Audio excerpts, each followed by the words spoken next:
दोपहर में पतिदेव के साथ संभोग करने में जो आनंद है वो दुनिया के किसी और काम में नहीं है, खास तौर पर जब कि आपकी नई नई शादी हुई हो और एक हैंडसम खूब प्यार करने वाला पति मिला हो।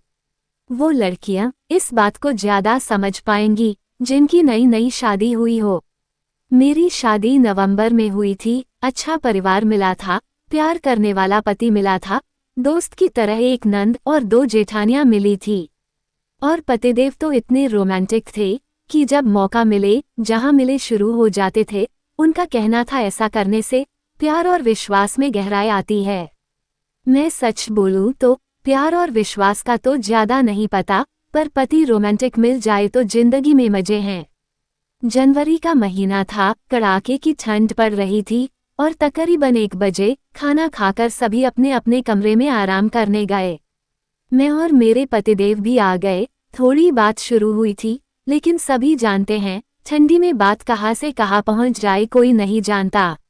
हम दोनों का भी यही हाल था। जैसे ही कुछ होने वाला था तभी मम्मी जी ने जोर से आवाज लगाई। मैंने तुरंत दरवाजा खोला और बाहर चली गई। उन्होंने बोला बर्तन ऐसे ही पड़े हैं, ये शुभ नहीं है, जाओ आराम करो, आगे से ध्यान देना, अभी मैं साफ कर देती हूँ। मैंने बोला मम्मी आप रहने दीजिए, मैं कर देती हूँ। और मन ही मन में सोचने लगी इतना अच्छा सीन था, फालतू मम्मी जी ने बुला लिया। धीरे धीरे मैं जैसे पुरानी होती गई, मम्मी जी मुझे हर चीज पर टोकने लगी। उनका सबसे ज्यादा गुस्सा इस बात पर होता कि मैं काम करने में देरी कर रही हूँ, जबकि मैं हर काम अपने हिसाब से करती थी। धीरे धीरे ये बात जेठानी जी को भी बोली जाने लगी। एक दिन सभी को ऑफिस जाना था और ना जाने कैसे इन लोगों के निकलने के समय तक भी नाश्ता और लंच नहीं बन पाया। इसे सुन माँ जी ने हम दोनों को खूब डांट लगाई। शाम को जब पतिदेव घर पर आते हैं तो मैंने ये बात बताई तो वो मेरे ऊपर ही बोलने लगे कि तुम्हें ध्यान देना चाहिए, ऑफिस का समय इधर उधर नहीं हो सकता। धीरे धीरे पता नहीं कैसे शाम का खाना जो पहले 8 बजे तक हो जाता था अब उसे होने में 11 बजने लगे थे। माँ का गुस्सा मेरे और जेठानी पर फूटता कि तुम लोगों ने आते ही घर का सारा रूटीन बदल दिया। 11 बजे खाने के बाद सोते सोते 1 बज जाता और सुबह उठने में तकलीफ होती, फिर नाश्ता बनाने में आलस आता। हम दोनों देवरानी जेठानी इस चक्कर में पड़े रहते कि जल्दी से बिना मेहनत का खाना बना दिया जाए। और इस बात का फ्रस्ट्रेशन पतिदेव और बड़े भैया में भी देखने को मिलने लगा था, लेकिन गलती कहाँ हो रही थी समझ में नहीं आ रहा था। धीरे धीरे घर की शांति भी भंग होने लगी। जो आदमी शादी के समय इतना प्यार करता था वो अब हर सवाल का जवाब चिढ़ के देता है। फिर एक सभी चीज की हद हो गई। सास ने हम दोनों से कहा कि तुम दोनों अपना फोन मुझे दे दो। हम दोनों को गुस्सा आता है। मैं तो कुछ बोलती नहीं हूँ, पर जेठानी जी बोल देती है कि मम्मी घर को घर रहने दीजिए, इसे जेल मत बनाइए। उन्होंने एक ना सुनी और फोन ले लिया और कहा अब से फोन सिर्फ दोपहर 1 बजे से रात को 7 बजे तक ही मिलेगा। हमें अपनी सास का ये रवैया काफी खराब लगा।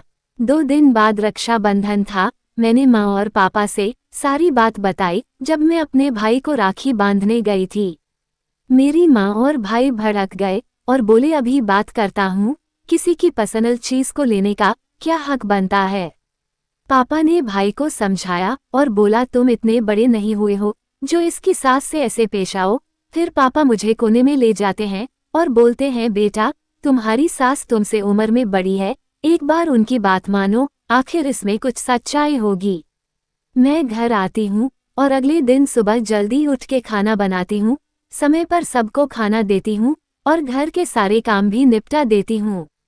लगभग 1 महीने बाद मुझे और मेरी जेठानी को ये बात समझ आई कि हम दोनों का हाथ धीमा क्यों चल रहा था। जो काम पहले 8 बजे होता था वो अब 11 बजे क्यों हो रहा था। इसके पीछे कारण था मोबाइल, और मोबाइल में भी सबसे खतरनाक चीज छोटी शॉर्ट वीडियो जो एक के बाद एक देखते जाओ, कैसे समय को खा रही है पता ही नहीं चलता।